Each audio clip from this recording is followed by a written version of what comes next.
Hello बाळको, स्वागत है फरी एकवार विडियो लेक्चर इलेक्ट्रोकेमिस्ट्री में। लास्ट विडियो में आपणे फेरेडेना विद्युत विभाजनना नियमो एना विशेनी डिस्कशन करी थी અને આ વિડિયોમાં આપણે ફેરેડેના જ ઇલેક્ટ્રોલાઇસિસના નિયમોનો ઉપયોગ થતો હોય એવા કેટલાક એવા એમસીક્યુ જોશું કે જે ભૂતકાળમાં જેઈમાં કે નીટની એક્ઝામમાં પૂછાયેલા છે।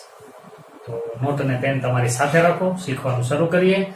બધા જ સિલેક્ટેડ એમસીક્યુ છે જે કોઈને કોઈ એક્ઝામમાં પૂછાયેલા છે અને ફેરેડેના ઇલેક્ટ્રોલાઇસિસનો કન્સેપ્ટનો ઉપયોગ થતો હોય એવા જ બધા ક્વેશ્ચન છે।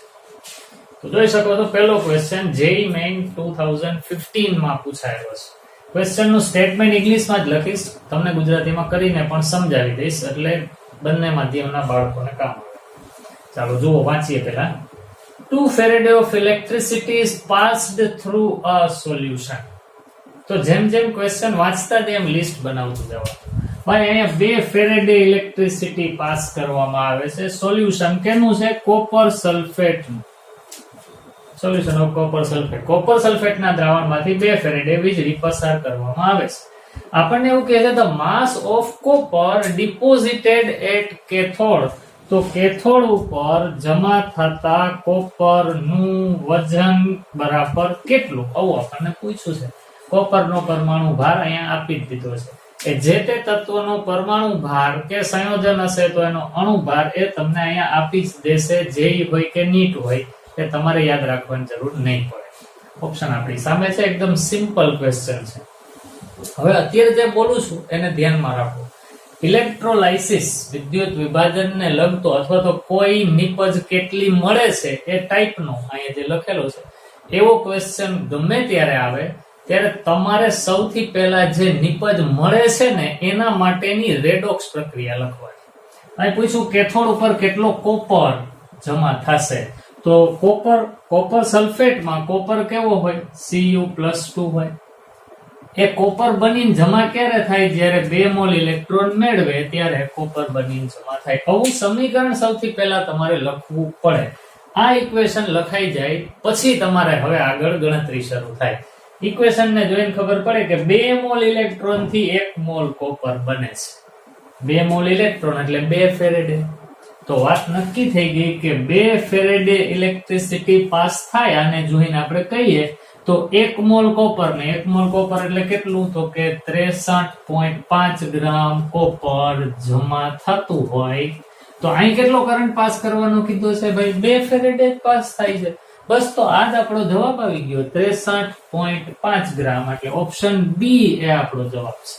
ક્વેશ્ચન પૂરો। એને બદલે અહીંયા કંઈક બીજા ફેરેડે લખીને આપ્યા હોય તો 83 માંડે કે ભાઈ 2 ફેરેડે થી 63.5 ગ્રામ મળે છે, તો અહીંયા જે આપેલા હોય એટલા ફેરેડે થી કેટલું, એમ કરીને એનો જવાબ પણ આપણને મળી જ જાય। આ તો સિમ્પલ, એકદમ સિમ્પલ ક્વેશ્ચન થયો, જે 2015 માં હતો। કરો વિડિયો પોઝ ને લખી લ્યો, પછી આપણે બીજો ક્વેશ્ચન જોઈએ। ઓકે, ચાલો question number 2।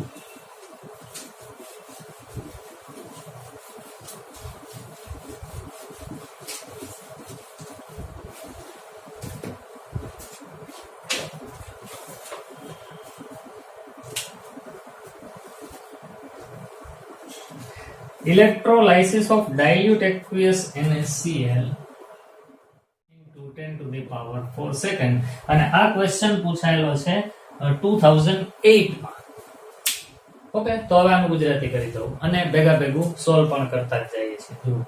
Electrolysis of dilute aqueous NaCl, જો આ મંદ જલીય NaCl નું જલીય દ્રાવણ છે એનું વિદ્યુત વિભાજન કરવામાં આવે। આપણે આના પછીના લેક્ચરમાં શીખશું જુદા જુદા ઇલેક્ટ્રોલાઇટના એક્વિયસ સોલ્યુશનનું ઇલેક્ટ્રોલાઇસિસ કરીએ તો કેથોડ ઉપર કોણ ને એનોડ ઉપર કોણ મળે એ આપણે શીખવાના છીએ। અત્યારે એટલું મગજમાં બેસાડી દો કે NaCl નું મંદ દ્રાવણ હોય ને તો એમાં NaCl નું કંઈ થતું જ નથી, માત્ર પાણીનું જ વિદ્યુત વિભાજન થાય। એટલે કેથોડ ઉપર હાઇડ્રોજન વાયુ મળે, એનોડ ઉપર ઓક્સિજન વાયુ મળે। NaCl એમને મજરીએ દ્રાવણ, એના રીઝન છે, આપણે નેક્સ્ટ વિડીયોમાં એ પણ શીખવાના છીએ। પણ અત્યારે તો આને જ આપણને કહી દીધું છે એટલે આપણને આ વાતનો કન્સેપ્ટ કદાચ યાદ ન હોય તો પણ કોઈ પ્રોબ્લેમ થાય એમ નથી આ ક્વેશ્ચનમાં। Electrolysis of dilute aqueous solution of NaCl was carried out by passing 10 milli ampere current. એટલે અહીંયા I ની વેલ્યુ આપેલી છે 10 મિલી એમ્પિયર. મિલી એમ્પિયરમાં ના ચાલે, એને એમ્પિયરમાં ફેરવો એટલે 10 multiplied by 10 to the power -3 ampere. ચાલો આગળ વાંચીએ. The time required to liberate, એટલે આપણને ટાઈમ પૂછ્યો છે. To liberate this much mole of H2, આટલા મોલ હાઇડ્રોજન વાયુ 0.01 મોલ H2 વાયુ મેળવવા માટે કેટલો સમય જોઈએ એ આપણે ગોતવાનું છે. આ આપણને ઓપ્શન આપેલા છે. તો વળી પાછું મેં કીધું તો એમ, જ્યારે પણ ઇલેક્ટ્રોલાઇસિસ ને લગતો દાખલો હોય, જે પ્રોડક્ટ મળતી હોય એનું સમીકરણ તો લખવાનું જ. તો અહીં એનું સમીકરણ લખું. જો કોણ મળે છે? હાઇડ્રોજન. કેથોડ ઉપર રિડક્શન થાય, આમ કહું 2H પ્લસ કેથોડ ઉપર જતા હશે, ત્યાંથી એ 2 મોલ ઇલેક્ટ્રોન મેળવી અને H2 મળતા હશે. આના ઉપરથી મને એટલી ખબર પડે કે 2 ફેરેડે ઇલેક્ટ્રિસિટીને કારણે 1 મોલ H2 મળે. એટલી વસ્તુ મને આ સમીકરણ ઉપરથી મળી હતી. તો હવે જુઓ તો 1 મોલ H2 જોતો હોય તો કેટલા ફેરેડે જોઈએ? 2. અહીંયા આપણને કેટલા મોલ H2 મેળવવા માટેની વાત કરી છે? 0.01. તો એના ફેરેડે કેટલા એ ફાઇન્ડ કરીએ. એ ફેરેડે ને કુલમમાં ફેરવશું. કુલમ અને એમ્પિયર આપેલા છે તો એના ઉપરથી સમય મળી જશે. એકદમ સિમ્પલ. ચાલો તો ગણતરી શરૂ કરું છું. ત્રિરાશી છે. 1 મોલ H2 requires 2 ફેરેડે, અથવા તો કુલમ લખવું હોય તો સીધું આમ લખું 2 ગુણ્યા 96500 કુલમ, કારણ કે 1 ફેરેડે એટલે 96500 કુલમ. અહીં 2 ફેરેડે છે, 2 ગુણ્યા 96500 કુલમ. તો 0.01 મોલ H2 બરાબર કેટલા કુલમ? તો ભાઈ આનો 100મો ભાગ આ છે, તો આનો 100માં ભાગ જેટલા કુલમ થશે ને, એટલે આમ લખી લો 2 ગુણ્યા 96500 ના છેદમાં 100. 2 0 તો કેન્સલ થઈ ગયા, એટલે 2 ગુણ્યા 965 કુલંબ, આટલા કુલંબ ઇલેક્ટ્રિસિટીની જરૂર પડે. પ્રવાહ આપેલો છે તો કુલમ પણ છે, I પણ છે, તો હવે તો T મળે. હવે તો ફિઝિક્સ નું સૂત્ર આવી ગયું સાદું, I is equal to Q upon T. તો હવે મારે T ને કરતા બનાવવાનો, તો Q upon I. બસ, તો હવે કામ થઈ ગયું. Q કેટલું? તો કે 2 ગુણ્યા 965 અને I કેટલું છે અહીં જુઓ તો, આ 10 ગુણ્યા 10 ની -3, એટલે એ થયું 10 ની -2. તો અહીં નીચે લખવું પડશે, એ ઉપર જશે એટલે 10 ની 2 ઘાત થશે. હવે આનો ગુણાકાર કરો. જુઓ તો 5 2 10 નું 0, વધી 1 6 12 ને 13 નો તગડો, વધી 1 9 2 18 ને 19, એટલે 1930 ગુણ્યા 10 ની 2 ઘાત. હવે 10 ની 2 ઘાત વાળા કોઈ ઓપ્શન નથી, બધા એમાં 10 ની 4 ઘાત છે. તો કઈ વાંધો નહીં, આ ડેસિમલ પોઈન્ટ અહીંયા છે ત્યારે આ 10 ની 2 ઘાત છે. એ ત્યાંથી દૂર ધકેલો તો 10 ની ઘાત તમે વધારી શકો, એટલે 2 સ્ટેપ દૂર ધકેલો, 19.30 ગુણ્યા 10 ની 4 ઘાત સેકન્ડ. આ આપણો જવાબ આવશે. એવો ઓપ્શન ગોતી લઈએ, 19.30 ગુણ્યા 10 ની 4 ઘાત. તો ઓપ્શન બી એ આપણો સાચો જવાબ છે. તો બસ આ રીતના ગણવાનું છે બાળકો. સૌથી પહેલું મહત્વનું કામ, જે નિપજની વાત કરી હોય કેથોડ ઉપર કે એનોડ ઉપર, એનું તમારે સમીકરણ પહેલા લખવાનું. સમીકરણ લખશો એટલે તમને એટલી ખબર પડી જશે કે કેટલા પ્રવાહથી કેટલી નિપજ મળે છે. બસ એના આધારે પછી જે કઈ માહિતી આપેલી હોય એનો ઉપયોગ કરશો, જવાબ તમને મળશે. તો દરેકે દરેક પ્રશ્નમાં એક અમુક કી ટેકનિક હોય કે આ પ્રમાણે કરો તો કામ સહેલું બને. ઈ મેં તમને આ કહી દીધી. ફેરેડેના નિયમ વાળા અથવા તો વિદ્યુત વિભાજન વાળા કોઈ પણ ક્વેશ્ચનમાં પહેલું કામ નિપજની જે વાત કરી હોય એનું સમીકરણ લખતા આવડવું જોઈએ. એટલું લખશો એટલે તમને ખબર પડશે કે કેટલા કરંટથી કેટલી પ્રોડક્ટ મળે છે. સારું, વિડીયો પોઝ કરી આ લખી લ્યો, પછી બીજા ક્વેશ્ચન જોઈએ. ક્વેશ્ચન છે, ratio of waits of hydrogen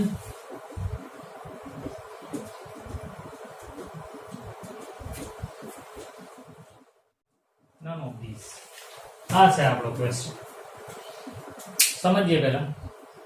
ratio of waits of hydrogen and magnesium.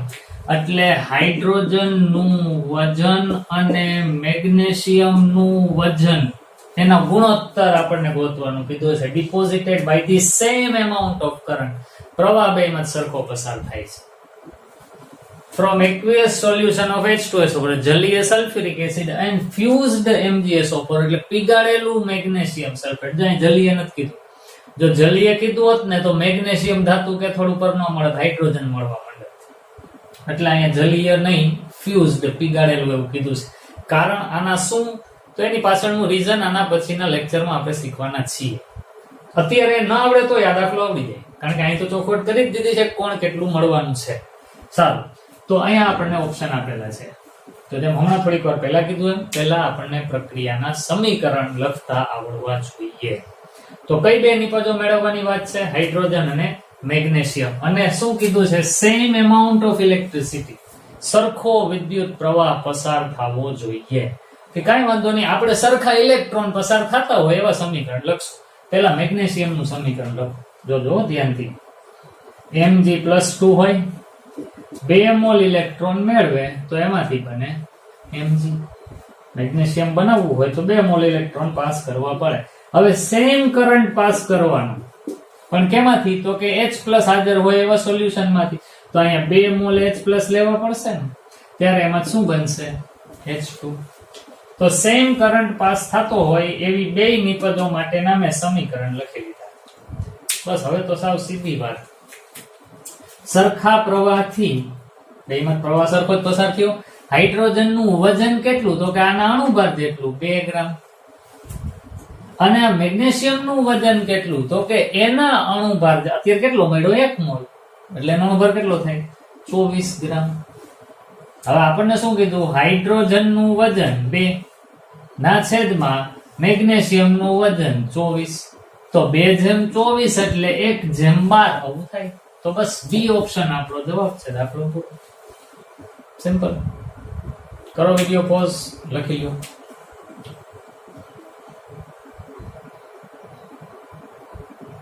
Okay, ચાલો હવે નેક્સ્ટ ક્વેશ્ચન જોઈએ.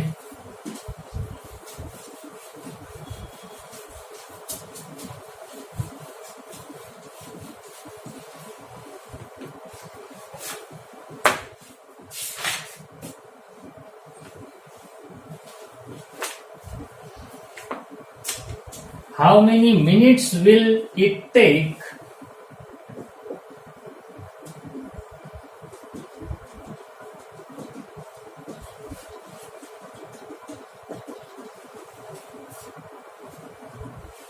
to plate out 5 gram of chromium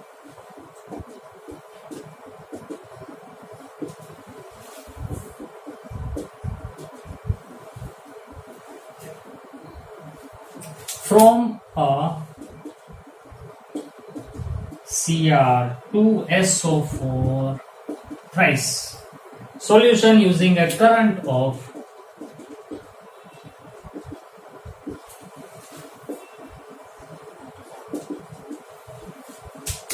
1.50 ampere. અને ક્રોમિયમ માટે એટોમિક માસ આપી દીધો છે 52. ઓપ્શન આપ્યા છે 254. આ બધાય આંકડા મિનિટમાં છે. બીજું 30. ત્રીજો ઓપ્શન છે 152 અને ચોથો ઓપ્શન છે 103. ચાલો જુઓ ધ્યાનથી ક્વેશ્ચન ને સમજીએ. How many minutes will it take? કેટલી મિનિટનો સમય લેશે? એટલે સૌથી પહેલી વાત અહીંયા આપણને સમય ગોતવાનું કીધું છે. તો સમય ગોતવો હોય તો આપણી પાસે I ની વેલ્યુ હોવી જોઈએ ને Q પણ હોવા જોઈએ. તો જો રકમમાં ક્યાંક I તો આપી જ દેશે, Q આપણે આપણી મેળે ફાઇન્ડ કરશું ફેરેડે ઉપરથી કુલમ. તો કેટલી મિનિટનો સમય લેશે? શેના માટે? ટુ પ્લેટ આઉટ 5 ગ્રામ ક્રોમિયમ. 5 ગ્રામ ક્રોમિયમ ને જમા કરવો છે, એટલે વિદ્યુત ઢોળ ચડાવવો છે, ઇલેક્ટ્રોપ્લેટિંગ કરવું છે. 5 ગ્રામ ક્રોમિયમ જમા થવું જોઈએ. કેમાંથી? Cr2SO4 thrice માંથી. એનો અર્થ એવો થયો કે ક્રોમિયમ નો ઓક્સિડેશન અંક કેટલો છે? +3 છે. આના જોઈને ખબર પડે ને. તો Cr+3 વાળું એક દ્રાવણ છે એમાંથી ક્રોમિયમનું પ્લેટિંગ કરવામાં આવે છે. 5 ગ્રામ જેટલો ક્રોમિયમ જમા કરવો છે અને પ્રવાહ કેટલો પસાર કર્યો છે 1.5 એમ્પિયર. તો એના માટે સમય કેટલા મિનિટ જોશે એ આપણે ગણવાનું. તો વળી પાછું વિદ્યુત વિભાજનનો પ્રશ્ન, સૌથી પહેલું કામ સમીકરણ લખવાનું ઈ કરવાનું. તો કોણ જમા કરવાનું છે ભાઈ? ક્રોમિયમ. કેમાંથી? તો કે Cr+3 માંથી. તો Cr+3 3 મોલ ઇલેક્ટ્રોન મેળવે એટલે ક્રોમિયમ બને. બસ હવે મને એટલી ખબર પડે કે અહીં કેટલા ગ્રામ ક્રોમિયમ જમા કરવો છે? 5 ગ્રામ. અત્યારે અહીંયા 1 મોલ એટલે કેટલા ગ્રામ થાય? 52 ગ્રામ. 52 ગ્રામ ક્રોમિયમ માટે કેટલા ફેરેડે જોઈએ? 3 ફેરેડે. 52 ગ્રામ ક્રોમિયમ બરાબર 3 ગુણ્યા 96,500 કુલમ. 3 ફેરેડે એટલે શું? તો 5 ગ્રામ ક્રોમિયમ માટે કેટલા કુલમ? તો આપણે એવું લખી શકીએ 5 ગુણ્યા 3 ગુણ્યા 96,500 ના છેદમાં 52 આટલા કુલમ જોઈએ. અત્યારે આનો કઈ ગુણાકાર ભાગાકાર કરતા નથી, એમને જ રાખશું. એના ઉપરથી આપણે ટાઈમ ગોતવાનું શરૂ કરીએ. એમ્પિયર તો છે જ, કુલમ આપણને મળી ગયા છે. બસ તો હવે I બરાબર Q/T. તો T બરાબર Q/I. Q આવ્યો 5 ગુણ્યા 3 ગુણ્યા 96,500 ના છેદમાં 52. એના ગુણાકારમાં I કેટલું મૂકશું? 1.5. 1.5 ને 15 ના છેદમાં 10 આમ લખીએ, ચાલે કે નહીં? તો હવે જુઓ તો 5 તેરી 15 અને 3 3 તો આ કેન્સલ થઈ ગયા. બસ તો હવે શું કરવાનું થયું? તો કે ભાઈ 96,500 ગુણ્યા 10 ના છેદમાં 52 આવું છે. તો હું પેલા સાદો ભાગાકાર આવો કરી નાખું, 965 ભાગ્યા 52. તો મને એટલી તો ખબર પડવા મળશે કે અહીંયા 52 એકુ 52 એક જ ભાગ હલશે. 52 દુ તો 104 થઈ જાય, તો આથી વધી જાય. તો 52 એકુ 52, 6 માંથી 2 જાય તો 4, 9 માંથી 5 જાય તો 4. ચાલો એકડા વાળા ઓપ્શન જોવાના રહ્યા આપણે. આ બે કેન્સલ થઈ ગયા. આપણે એને ફેરવવા પડશે હો ભાઈ. જો કે આ સીધું એમ નહીં ખબર પડે, કારણ કે આ તો સેકન્ડમાં આવશે, આપણે તો મિનિટમાં જોઈએ છે. ગણતરી કરી જ લઈએ. 5 રો નીચે ઉતારીએ, 445 થયા. આને જો 50 ગણું તો 5 8 40 થાય. 50 8 400, 8 5 40. તો 8 ભાગ હાલે ને તો અહીંયા 400 આવે. 9 ભાગ હાલે ને તો 9 5 45, 450 થઈ જાય, એ વધી જાય. એટલે 8 ભાગ હલાવવો પડશે. તો 52 8. તો 8 દુ 16 નો છગડો વધી 1, 8 5 40 ને 1 41, 416. હાલો હવે આનું બાદબાકી કરીએ. તો ભાઈ 10 માંથી 6 જાય તો 4 ને 5 9, 3 માંથી 1 જાય તો 2, આ તો 0 જ છે. 29 આવ્યા, પોઈન્ટ મૂકી દઈએ અને અહીંયા 0 ઉતારીએ. તો હવે જુઓ તો 5 6 30, 25 25, 5 ભાગ આવશે. એટલે હવે હું અહીંયા આગળ બહુ ગણતરી કરતો નથી. 18.5 એને ગુણ્યા, એટલે આ જે આવ્યું 18.5 તો શું આવ્યું? 965 ભાગ્યા 52 નો ભાગાકાર. મને કેલ્ક્યુલેટર એલાઉડ નથી કરવાના, મારે એના વગર જ ગણવાનું છે. તો હું આમ કરીશ, જોજો ધ્યાનથી. મારી પાસે 18.5 આવી ગયો છે. એને ગુણ્યા 10 એટલે 185 થયું. એને ગુણ્યા હજી 100 પણ છે ને, એટલે હું આમ લખું 185 ગુણ્યા 100, આટલા સેકન્ડ છે. મારે એને મિનિટમાં કન્વર્ટ કરવા છે, એટલે આને હજી 60 થી ભાગવા પડશે. એક મિનિટ કેન્સલ. તો હવે 185 ભાગ્યા 6 કરવાના, પછી એને 10 થી ગુણ નાખવાના. હાલો એ કરીએ. 6 3 18, એટલે અહીંયા જ કરું છું. 185 ભાગ્યા 6 આપણે કરવાના થાય. તો 6 3 18 થઈ જશે. અહીંયા આવ્યું 0, ભાગ ન આલે, 0 મૂકી, પોઈન્ટ મૂકી, 5 અહીંયા ઉતારી લઈએ. નથી આવતો ભાગ એટલે 5 8 40, 30.8 ની આડે ગાળે જવાબ આવે છે. તો એની નજીકનો જે આન્સર હોય આપણો જવાબ બનશે. તો જુઓ અહીંયા પણ ઓપ્શન બી એ આપણો કરેક્ટ આન્સર બનશે.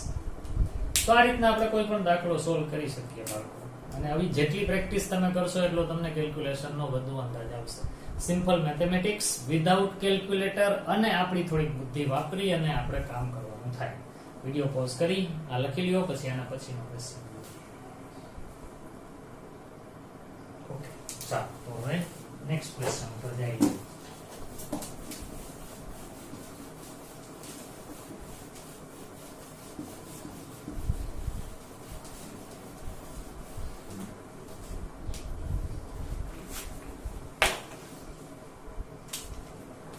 ક્વેશ્ચન કંઈક આ રીતનું છે. The weight of silver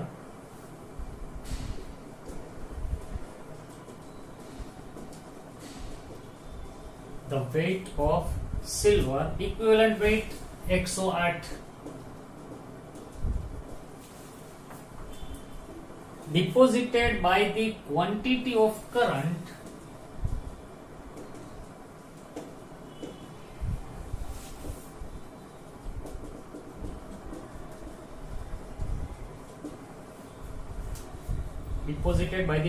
of current which displaced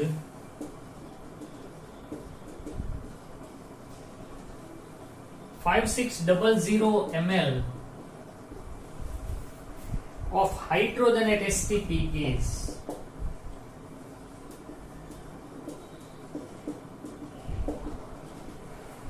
option A છે 54 ગ્રામ, ऑप्शन बी છે 108 ગ્રામ, ऑप्शन सी છે 5.4 ગ્રામ અને ऑप्शन डी છે none of these. સિમ્પલ છે આ ક્વેશ્ચન, પણ એકદમ સિમ્પલ સાદો છે. જો ગુજરાતી કરીએ પહેલા. The weight of silver deposited by the quantity of current which displays this much milliliter of hydrogen at STP. એટલે આપણને એવું કહે છે કે STP એ 5600 મિલીલીટર હાઇડ્રોજન મળતો હોય એટલો જ કરંટ પાસ કરીએ તો ચાંદી કેટલું જમા થાય. આ આપણને વાત આપેલી છે. હવે જોજો ધ્યાનથી. પહેલા તો જે બે પ્રોડક્ટ બને છે એના સમીકરણ લખવાના. તો જુઓ તો આપણે આમ લખીએ 2H+ 2 મોલ ઇલેક્ટ્રોન તો હાઇડ્રોજન. તો આનો અર્થ એવો કે 2 મોલ ઇલેક્ટ્રોન થી 1 મોલ હાઇડ્રોજન બને ને STP એ 1 મોલ એટલે 22.4 લીટર. એટલું મગજમાં બેસે છે. હવે આપણને કેટલા મિલીલીટર હાઇડ્રોજન ની વાત કરેલી છે? 5600 મિલીલીટર. તો હું અહીંયા તો આમ લખી શકું કે 2 ફેરેડે કરંટ પાસ થાય એટલે 22400 મિલીલીટર H2 બને. તો 22400 મિલીલીટર H2 એ કેટલી ઇલેક્ટ્રિસિટી પાસ કરવી પડે? 2 ફેરેડે. તો 5600 મિલીલીટર H2 માટે કેટલા ફેરેડે જોઈએ એ ગોતી લેવાનું, ને એટલા ફેરેડે થી ચાંદી કેટલું મળશે એ ગોતી એટલે આપણો જવાબ.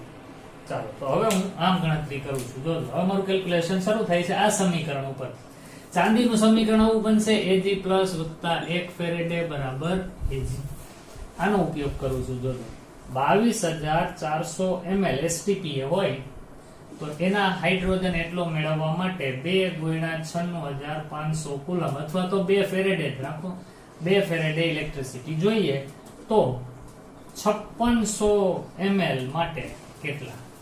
જો ભાઈ 22400 ના અડધા થાય 11200, 11200 ના અડધા થાય 5600, એટલે આનો આ ચોથો ભાગ છે. તો આનો એ ચોથો ભાગ એટલે હું આમ લખું 2/4 એટલે 1/2 ફેરેડે થયું. આપણને એવું પૂછેલું છે કે 5600 મિલીલીટર હાઇડ્રોજન જેટલા કરંટ થી મળતો હોય એટલા જ કરંટ થી સિલ્વર કેટલો મળશે. તો ભાઈ 5600 મિલીલીટર હાઇડ્રોજન માટે કરંટ કેટલો જોઈએ છે? અડધો ફેરેડે. બસ તો આ અડધા ફેરેડે કરંટ થી સિલ્વર કેટલું મળશે એ હવે ગોતવાનું. તો સિલ્વર મેળવવા માટેનું સમીકરણ આ છે કે ભાઈ 1 ફેરેડે હોય ને તો 1 મોલ સિલ્વર એટલે પરમાણુ ભાર જેટલું એટલે 108 ગ્રામ સિલ્વર મળે. 1 ફેરેડે વીજળી પસાર થાય તો અહીં કેટલી પસાર કરવાની કીધી છે? અડધો ફેરેડે. તો કેટલું? તો આનું અડધું ભાઈ 54 ગ્રામ Ag મળે. આ આપણો આન્સર છે 54 ગ્રામ. એટલે ઓપ્શન એ આપણો કરેક્ટ આન્સર બનશે. વાત પૂરી. એકદમ સિમ્પલ ક્વેશ્ચન્સ છે બાળકો. કન્સેપ્ટ મગજમાં બેસી જાય એટલે ફટાફટ કામ થશે. અને આવા કેટલા બધા પૂછાય છે. હજી એક જોઈ લઈએ પછી આગળ વાત કરીએ. વિડિયો પોઝ કરી આ લખી દો. ઓકે ચાલો. અને ઓપ્શન ડી છે 9650 MB. ચાલો સરસ ક્વેશ્ચન છે. આ પણ ક્વેશ્ચન નો એક પ્રકાર સમજો. સિલ્વર રિમૂવ્ડ ઇલેક્ટ્રોલાઇટિકલી વિદ્યુત વિભાજનની પદ્ધતિથી કોઈ દ્રાવણમાંથી સિલ્વરને અલગ કરવામાં આવે છે from 200 ml of 0.1 normal AgNO3. એક દ્રાવણ છે AgNO3 નું, એની સાંદ્રતા 0.1 નોર્મલ અને AgNO3 માટે તો નોર્માલિટી ઈ જ એની મોલારિટી થાય એટલે 0.1 મોલર દ્રાવણ છે. કદ આપેલું છે 200 ml. એમાંથી વિદ્યુત પ્રવાહ પસાર કરી અને સિલ્વર અહીંયા ડિપોઝિટ કરવામાં આવે છે. કેટલો પ્રવાહ પસાર કરીએ છીએ? 0.1 એમ્પિયર નો પ્રવાહ. આપણને એવું પૂછે છે how long will it take to remove half of the silver from the solution. આ દ્રાવણમાંથી અડધો સિલ્વર કાઢી લેવો હોય તો એના માટે કેટલો સમય જોશે? આનો અર્થ એવો થયો કે પહેલા સિલ્વર ટોટલ કેટલું છે ઈ જાણવું પડશે અને એના અડધાને રિમૂવ કરવા માટેનો સમય ગોતવો પડશે. તો આપણી પાસે આ જે ડેટા છે ને, નોર્માલિટી અથવા તો મોલારિટી અને વોલ્યુમ, એના ઉપરથી સિલ્વરના મોલ આપણને મળી જશે. એ ટોટલ હતા એટલા. પછી એના અડધા કેટલા એ આપણે ગણતરીમાં લેશું અને આપણો દાખલો આગળ વધારશું. તો જુઓ ધ્યાનથી, અહીંયા બધું વ્યવસ્થિત તમારા માટે લખતો જાઉં છું, રજૂઆત વ્યવસ્થિત કરું છું જેથી તમે સમજી શકો. દ્રાવણમાં રહેલા Ag ના મોલ પેલા શોધવા માટે હું ફોર્મ્યુલા લખું છું. મોલારિટી બરાબર 1000 ગુણ્યા સિલ્વરના મોલ ના છેદમાં દ્રાવણનું કદ, ગ્રામમાં વજનના છેદમાં અણુ બરાબર નથી લખતો, સીધો મોલ જ લખું છું ભાઈ. હાલો આ મોલ ગોતવા છે, કિંમત મૂકી દઈએ. કેટલી આપેલી? મોલારિટી 0.1 બરાબર 1000 ગુણ્યા મોલ ના છેદમાં કદ કેટલું કીધું? દ્રાવણનું 200. આ મીંડા તો અહીંથી કેન્સલ થઈ જાય. આ 2 5 10 થાય અને મોલ કેટલા આવ્યા? 0.1 ના છેદમાં 5 મોલ સિલ્વર દ્રાવણમાં છે. એટલું સિલ્વર દ્રાવણમાં છે. હવે એનું અડધું એટલે કેટલું થાય? તો અડધો Ag દૂર થતા 0.1 ના છેદમાં 5 ના છેદમાં 2 એટલે 0.1 ના છેદમાં 10 થાય. એટલે કેટલું થયું? 0.01 મોલ Ag ને રિમૂવ કરવું છે. આટલું રિમૂવ કરવાનું. જો અહીંયા આપણને એવું કીધું છે silver removed electrically from this much solution of AgNO3 by a current of 0.1 ampere. પછી આપણને કીધું how long will it take to remove half of the silver from the solution. એટલે પહેલા તો સોલ્યુશન માં સિલ્વર કેટલું છે એ આપણે ફાઇન્ડ કર્યું. પછી એનું અડધું એટલે કે આટલું એને દૂર કરવા માટે કેટલા સમય સુધી આ પ્રવાહ પસાર કરવો પડે, આ આપણી સિચ્યુએશન છે. તો હવે નિયમ પ્રમાણે પહેલા સમીકરણ લખવું પડે કે ભાઈ Ag પ્લસ હોય, 1 મોલ ઇલેક્ટ્રોન મેળવી અને Ag બનતું હોય. તો મને એટલી ખબર પડે કે 1 મોલ Ag ને રિમૂવ કરી નાખવું હોય તો 1 ફેરેડે વીજળી જોઈએ. આ સમીકરણ ઉપરથી મને એટલી ખબર પડે. તો બસ રેખાંશ મૂકું છું. તો પછી આટલા મોલ ને રિમૂવ કરવા માટે કેટલા ફેરેડે જોશે? ફેરેડે મળી ગયા, એને કુલમમાં કન્વર્ટ કરશું. કુલમ છે, વિદ્યુત પ્રવાહ છે, સમય મળી જશે. વાત પૂરી. ચાલો ગણતરી કરું છું. જોજો 1 મોલ Ag ને દૂર કરવા 1 ફેરેડે, એટલે આમ લખું 1 ગુણ્યા 96500 કુલમ્બ વીજળી જોઈએ. તો કેટલા મોલ દૂર કરવાના છે? 0.01 મોલ Ag દૂર કરવા. આનો 100મો ભાગ. તો ભાઈ આનો 100મો ભાગ કરવો પડે ને, એટલે હું સીધું લખી નાખું 965 કુલમ્બ વીજળી જોઈએ. ચાલો કુલમ્બ મળી ગયા, પ્રવાહ તો અવેલેબલ છે જ. બસ તો હવે સીધો સમય I બરાબર Q upon T, એટલે કે T બરાબર Q upon I. વેલ્યુ મૂકી દઈએ. T બરાબર Q કેટલા?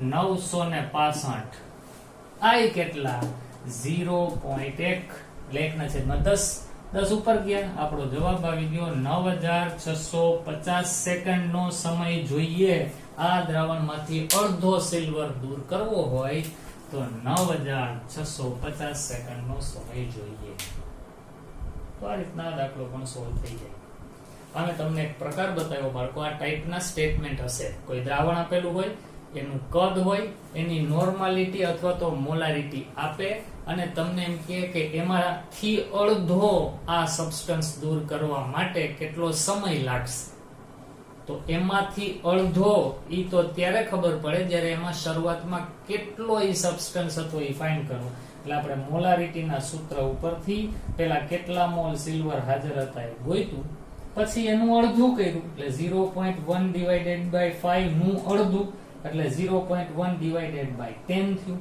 એટલે 0.01 મોલ આને અડધું કહેવાય બસ આટલું રિમૂવ કરવા માટે કેટલો સમય જોઈએ એ જોતું હતું તો પછી આ સિલ્વરનું સમીકરણ લખ્યું અને કીધું કે 1 મોલ સિલ્વર ડિપોઝિટ કરાવવું હોય તો 1 ફેરેડે જોઈએ તો આટલા મોલ માટે કેટલા ફેરેડે જોઈએ એને કુલમમાં કન્વર્ટ કર્યા વિદ્યુત પ્રવાહના સૂત્રમાં મૂક્યું સમય મળી ગયો તો વાત પૂરી હવે ઘણા બધા ક્વેશ્ચન છે બાળકો અને તમારી પાસે પણ જે કોઈ એમસીક્યુ ની બુક હોય એમાંથી ઇલેક્ટ્રોલાઇસિસ ને લગતા મેક્સિમમ ક્વેશ્ચન સોલ્વ કરો તમને કોઈ ન આવડે તમારા ડાઉટ હોય તો પૂછો WhatsApp નંબર તમને આ વિડિયોના થંબનેલમાં પણ મળી જશે અને ક્યારેક ક્યારેક વિડિયોમાં આગળ શરૂઆતમાં પણ હું એક લોગો મૂકું છું એમાં પણ WhatsApp નંબર લખેલા છે તો તમારા ડાઉટ્સ તમે WhatsAppમાં પૂછી શકો છો તમારી પ્રેક્ટિસ ચાલુ રાખજો આવતા પિરિયડમાં આપણે ફેરેડેના જ ઇલેક્ટ્રોલાઇસિસના પ્રોડક્ટ કઈ કન્ડિશનમાં કઈ કઈ મળે એને લગતી ડિસ્કશન કરશું પાછા મળીએ ત્યાં સુધી